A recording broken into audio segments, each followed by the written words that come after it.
The Oklahoma City Thunder have one of the best young rosters in the NBA today with just so much young talent. There's not really any veterans on that roster. But we already know this. We've talked about this a lot on the channel. So today we're going to be looking into the future of the Oklahoma City Thunder, what they could be doing potentially next year, the year following, in the draft, free agency, all that kinds of stuff. Now we know they have their three-headed guard monster of SHAI, Gilgeous, Josh Giddey, and Lou Dort, and then they just brought in four new rookies. The number 2 overall pick, Chet Holmgren, Jalen Williams, who I really like, Osman Dieng, I still can't say his name. We'll get there eventually, though.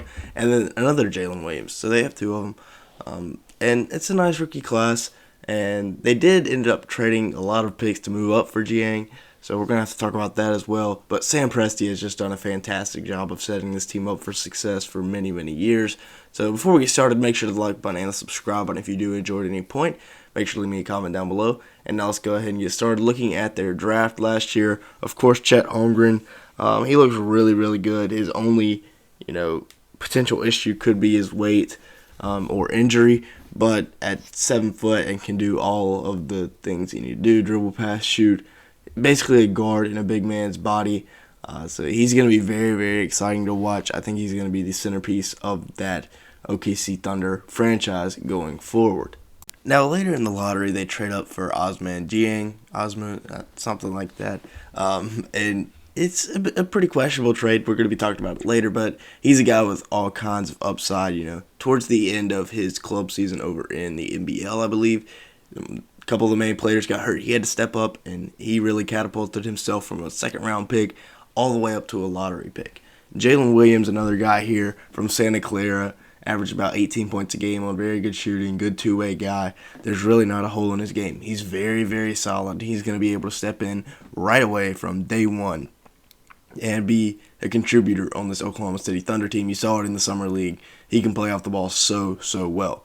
And then you got Jalen Williams from Arkansas. I'm not sure how much he will be playing for the Thunder this year, more so in the G League probably. But, he does have the versatility. He could get some minutes on a Thunder team that is trying to just find some guys for the future.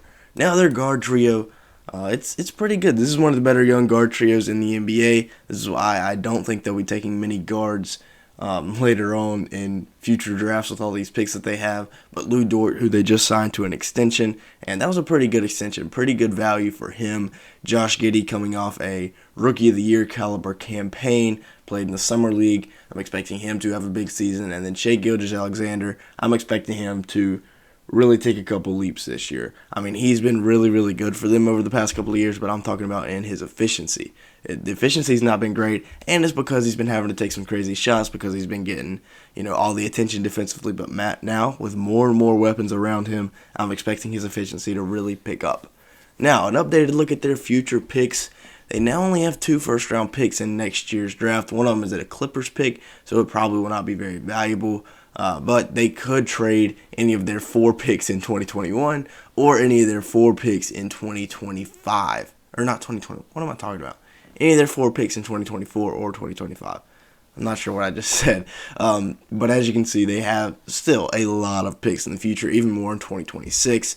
So no worries. I'm sure they will trade up into the 2023 draft just like they did in the 2022 draft.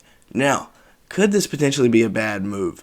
The Knicks got 3 picks out of Osman Dieng, 1 via the Wizards, top 14 protected, 1 via the Nuggets, top 14 protected, and 1 via the Pistons, top 18 protected. Honestly, the Thunder are kind of catching some slack there. While the 2023 draft is very deep, it's also very top-loaded. And you look at the Nuggets, they're probably the only team that pick would convey. The other 2 would, be passed down to next year with less and less protection.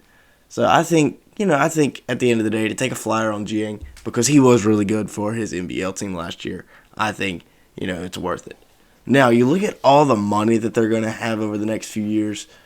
You talk about Shai Gilgeous-Alexander and Lou Dort are the only 2 guys they really have locked up. Chet's got all those team options, being the second overall pick. He's going to get a lot of money.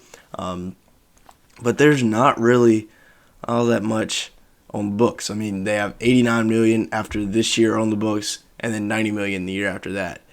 Still paying Kyle Singler. That's interesting. But yeah, they definitely have enough room for a max slot, and the soft cap is going to keep going up. So they're just going to have more and more cap space. Now, potentially could be adding one of these guys, because, they're obviously going to be shooting for a top 5 pick again next year. So they could either be adding one of the Thompson twins, both of them very, very identical, about 6'7", 185, superhuman athletes. They could, of course, be getting the generational prospect in Victor Wembanyama if they really want to sell a farm for him. G.G. Jackson, also a possibility there, although some people were saying that was a reach on my mock draft video. If you haven't seen that, make sure to go check it out. And then Nick Smith out of Arkansas. So any of these 5 guys would be an instant addition to the squad. But,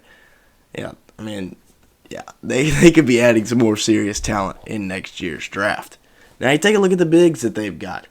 Chet Holmgren, Darius Bazley. Those are really the only 2 bigs on the roster. And Bazley's honestly more of a power forward. And honestly, at the NBA, I think Chet will probably be more of a power forward, even though he is 7 foot tall. So Mike Muscala is the only guy on this team that's got some beef to him. It's going to be interesting to see how they work that. I mean, again, they're not really trying to win now this year. They're more so trying to get Wembanyama. But I don't really like their center situation right now, because I don't know if Chet is able to play center from day one. You take a look at their potential lineup going into next year. SHAI at the 1, Josh Giddey at the 2, Lu Dort at the 3. Of course, running out 3 guards, but it is more and more becoming a positionless game. Darius Bazley there at the 4 and Chet at the 5. Like I said, that's not a lot of strength down in the post. You get a guy like Embiid, he's just going to feast on that, or even Jokic, who can just throw his weight around. Even though there's only 3 offensive-minded centers in the league, really 3 or 4, Chet and Bazley, they're going to get dominated down in the post. So, I don't know how much I like this lineup. Of course, Lu Dort, bringing good defense at the 3. He is also undersized, so they could be beaten out on the glass a lot. Now, taking a look at the bench here, Trey Mann, I think, is very underrated. I think he's going to take a big step next year, get his efficiency up, learning what is a good and a bad shot in the league. Jalen Williams, like I said, I already think he's going to be a stud from day one. Going to step in and be able to get buckets right away because of how well he can play off the ball. Aaron Wiggins at the 3 there. Going to be a nice two-way player for them. Poku, I'm hoping he can take a big step forward this year because, the potential is there at 6'11", 7 foot, and can really shoot the ball. And then Jeremiah Robinson-Earl playing some center minutes. Muscala could probably also play some center minutes. It'll be interesting to see how they rotate their bench. But somebody's going to be left out because they also have 3 more guys here, as you see in the others section, with Kendrick Williams, Jalen Williams, and Osman Jiang. And then you also have Mike Muscala, like I said. So a lot of minutes to balance here in Oklahoma City, especially with all this young talent. Do you even give Kendrick Williams and Mike Muscala minutes? I think they just re-signed Kendrick to a bit of an extension. So we'll see. It'll be interesting. Thank you so much for watching today's video. That's going to be it. Make sure to like button and subscribe button if you did enjoy at any point. And make sure to leave me a comment down below, as it'll really help us out in the YouTube algorithm. And with that being said, thank you so much for watching today's video.